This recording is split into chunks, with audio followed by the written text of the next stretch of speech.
For decades, the Star Wars fandom has had one obsession, an irrational obsession with Boba Fett. To me, he was a throwaway character in the original trilogy who all of a sudden got a major upgrade in the worst Star Wars movie ever made, also known as The Attack of the Clones. But still, why people were constantly talking about Boba Fett is beyond me, and now we are reviewing his own show. The fans won, I guess.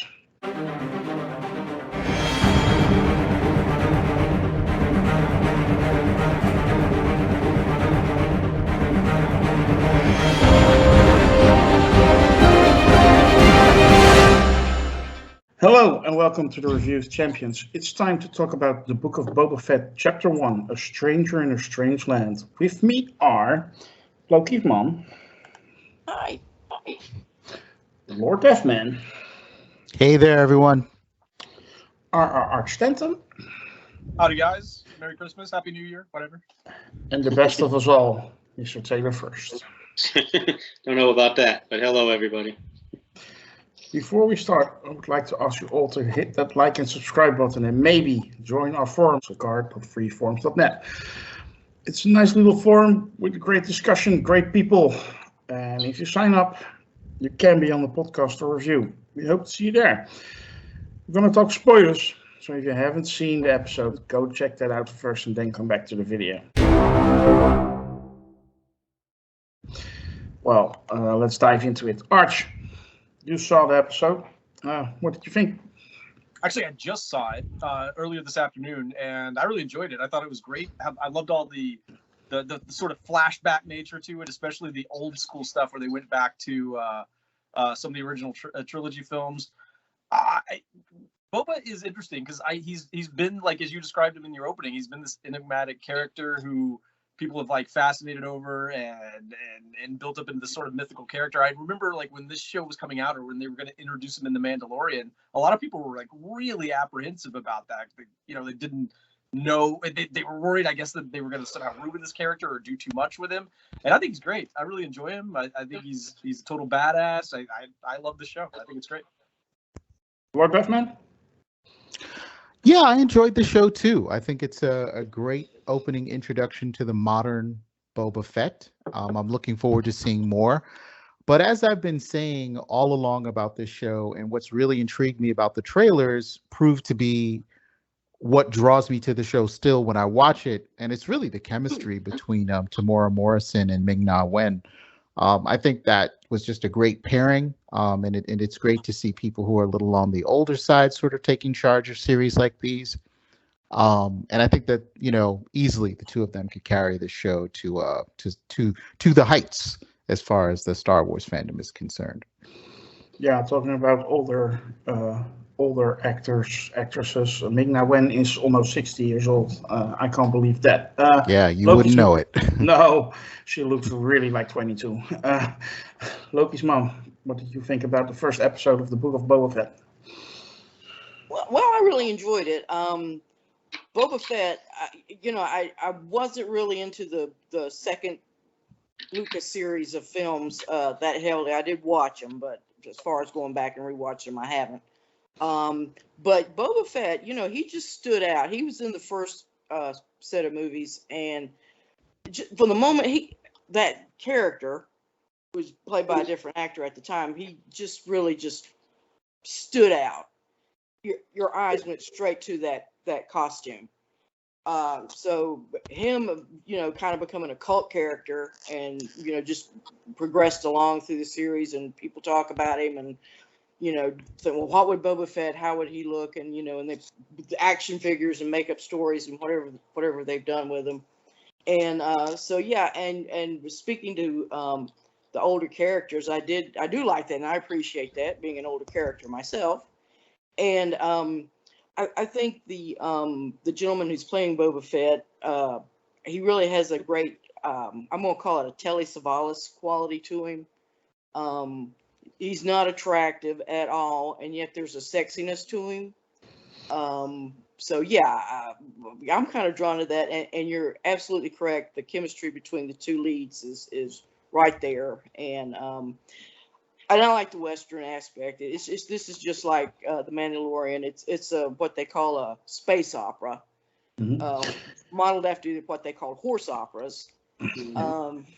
So it carries that theme to it. And another aspect I really like about it is there's kind of a Harryhausen feeling to it, and it's just special effects. If you've seen Jason and the Argonauts and Clash of the Titans and those movies like that, there's sort of almost a stop motion quality to it, which I really liked. I thought it gave it character.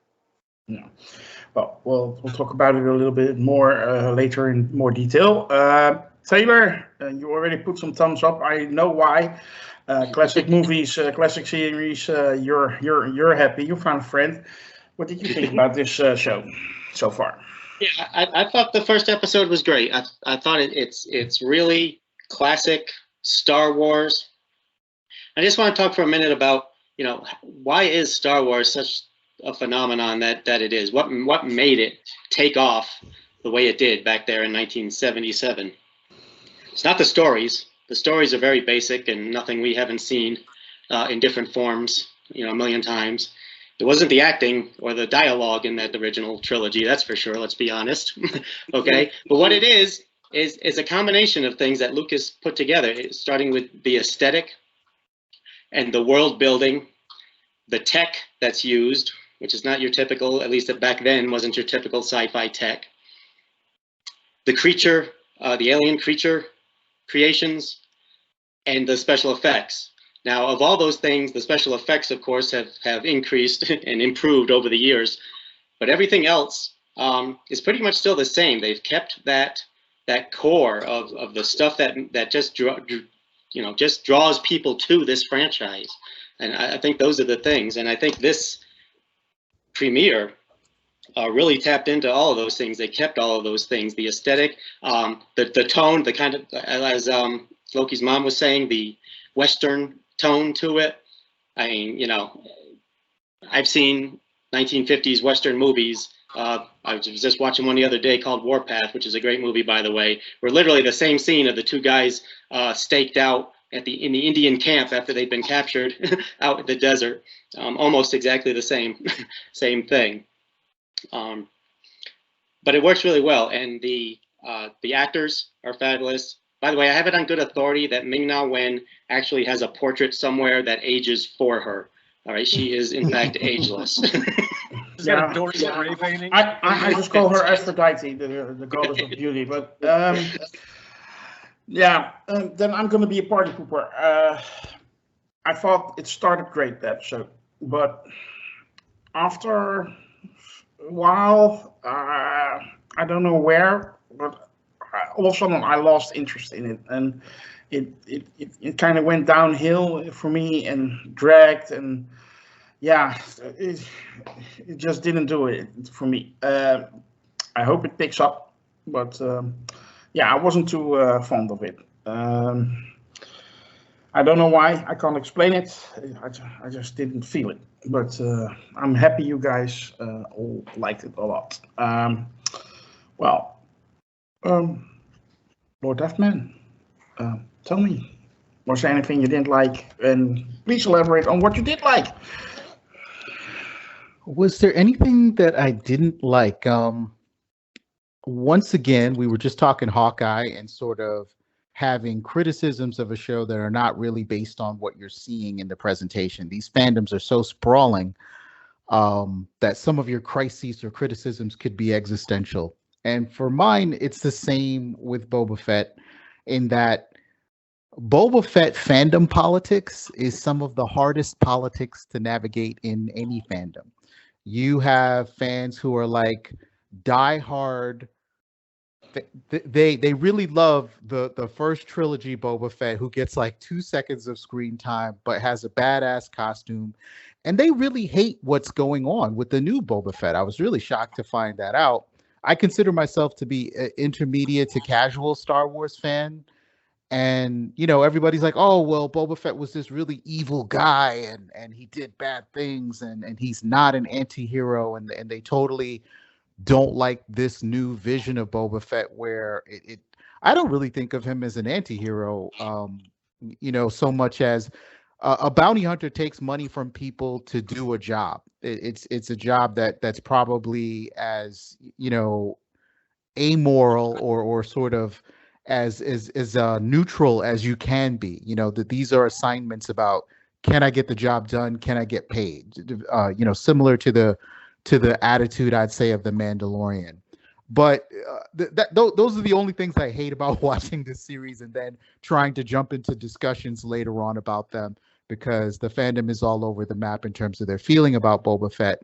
But again, as far as the show itself, I thought it was another high quality Disney offering.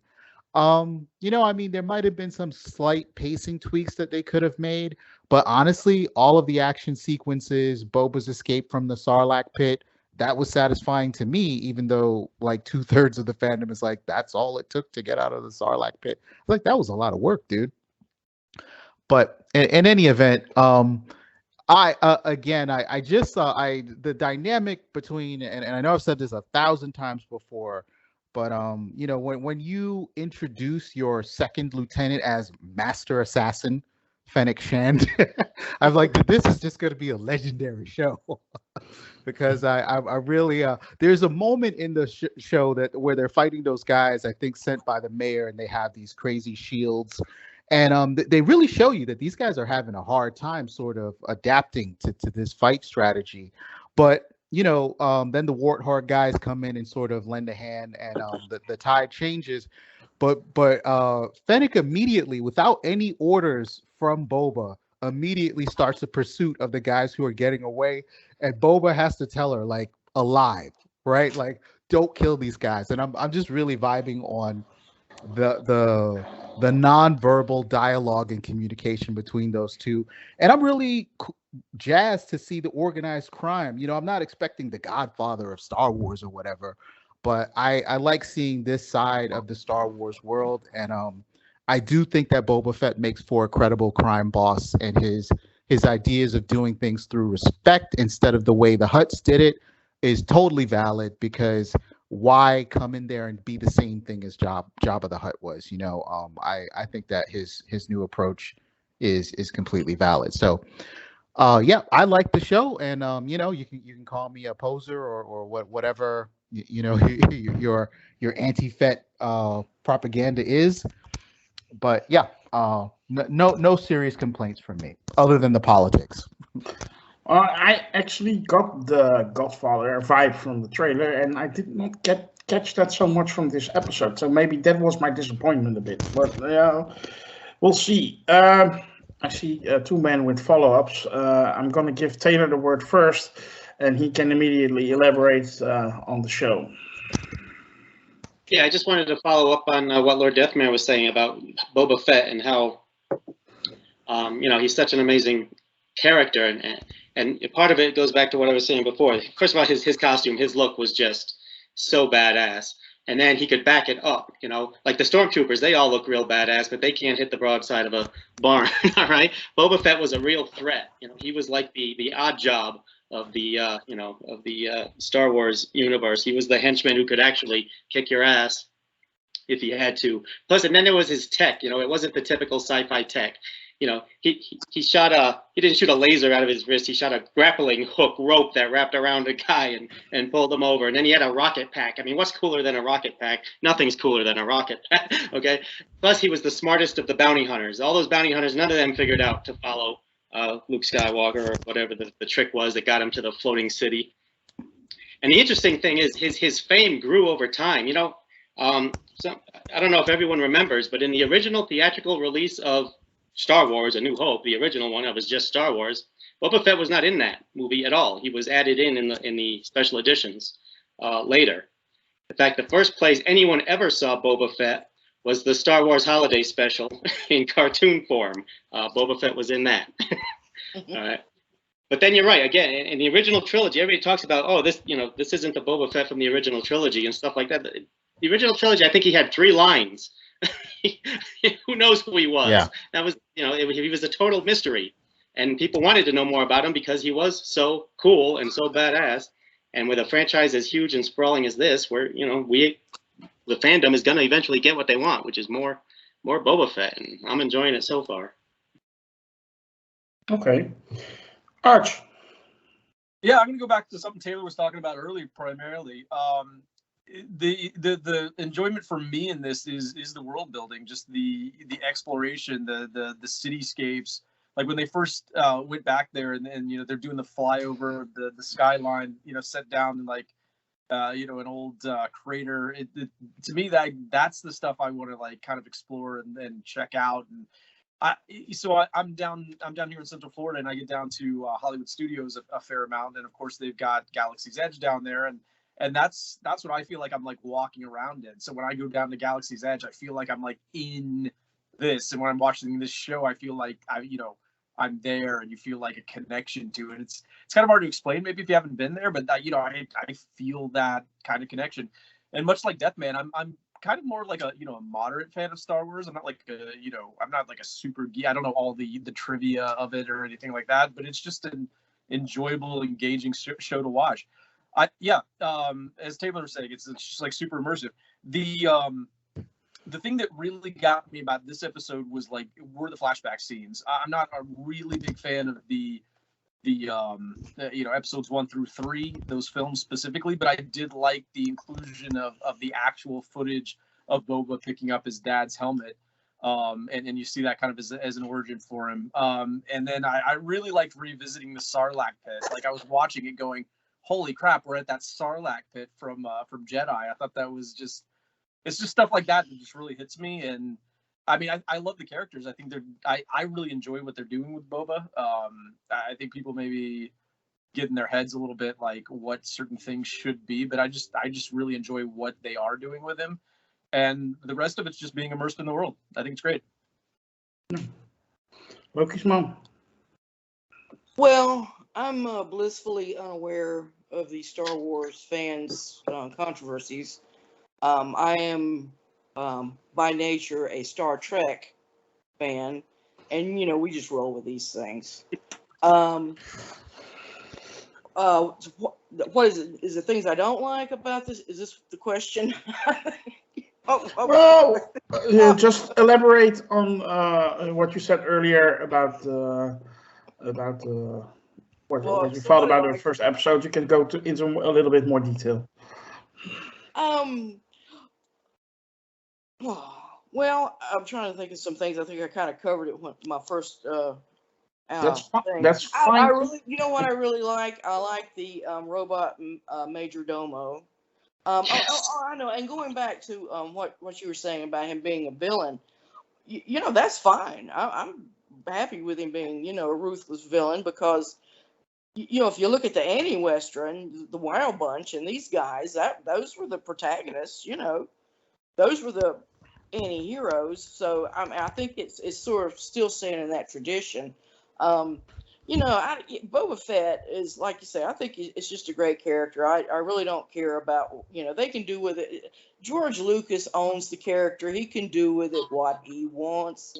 And that's my approach to these. It really, all of it, Marvel, all of it. I sort of have that same attitude. So, I'm sort of the fan stuff. I read the fan stuff more just to see how people are thinking about stuff, and so I get stuff from that. And sometimes I'll go in every once in a while. I go in fan sites and try to play with some heads or something. But that's just evil. That's the evil side of Lokismom coming out.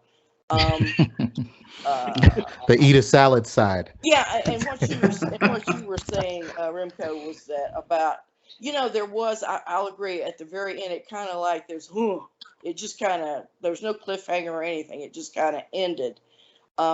Maybe this show would have done better if they've done like Hawkeye and run 2 back-to-backs.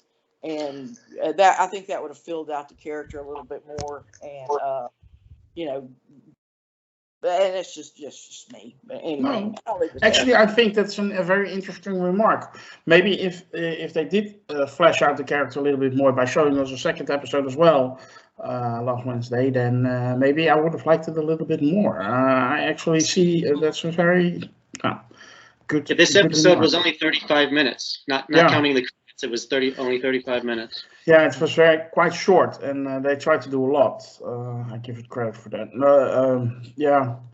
They got the band back together in the cantina. Yes. Same guys.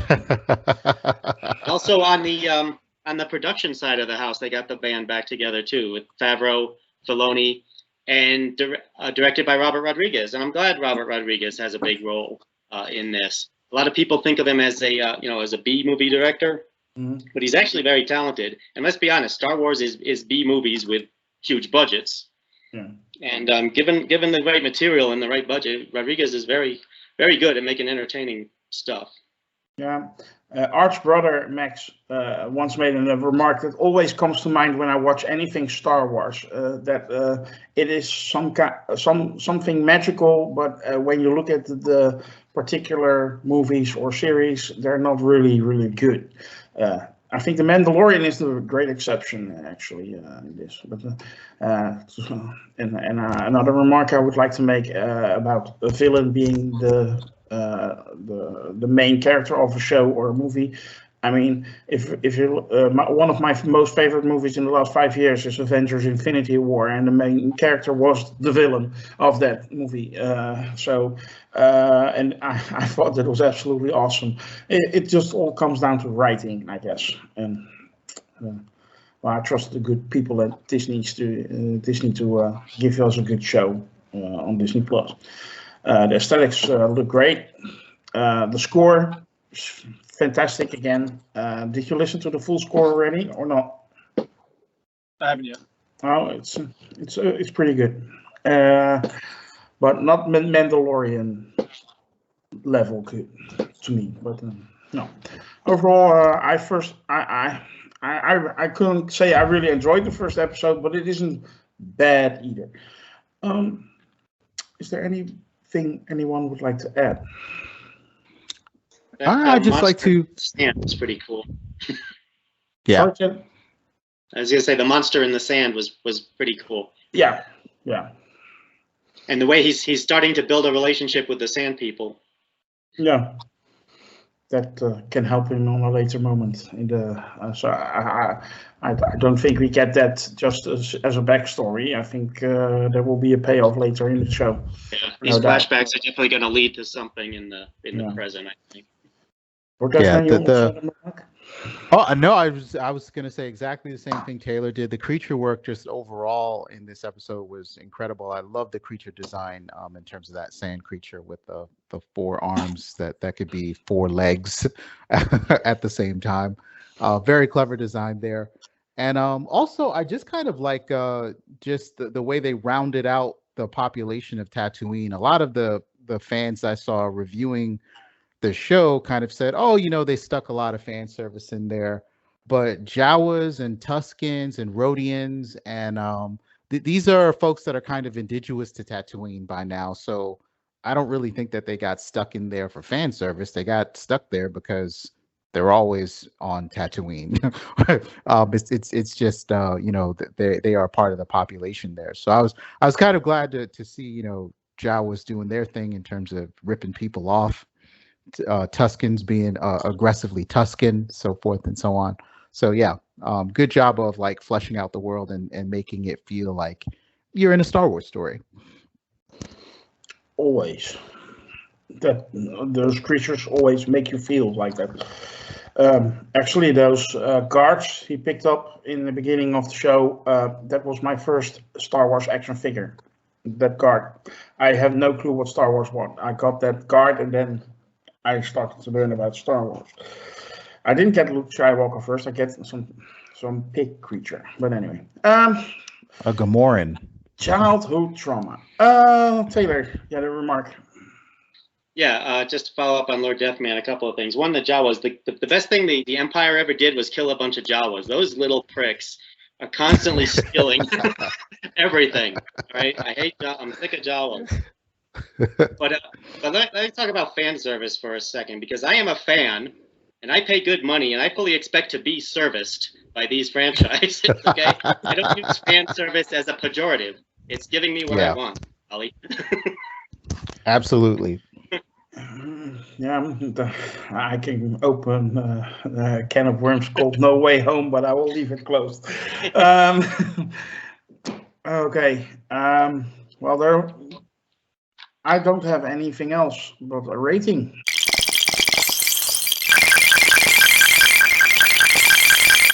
So let me hear some numbers, people.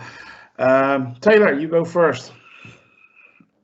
I will give the episode a very solid 9 out of 10. It was a little bit, it was all establishment at that point. There wasn't enough meat at this point to go take it all the way to a 10. But for what they did extremely well. So it's like I said, it's almost a 10. Lokismom. I will give it 7.75. Like I said, I think it could have been fleshed out a little bit more, or lengthened, or doubled up, or something like that. And I think that would have enhanced it. Otherwise, I don't have a problem with it. I absolutely love the giant worm man, whatever it was. I'm not sure. That was very original. I had never when two torsos come up out of that sand. That was, oh my god, the second one. So, but okay, I'll bump it up to an 8 just because of that. Okay, Lord Techman. I think I'm going to give a rare 10 out of 10 flamethrowers. I really enjoyed this episode. I thought it was, really compact, and it had a lot of action. And I think they took a huge risk sort of dealing with the escape from the Sarlacc pit head on. That's something that's been a part of the mythology of Boba Fett. I'm sure they've handled it in the extended lore in a ton of novels that I didn't bother to read and whatnot. But they were like, yep, this is how we got out.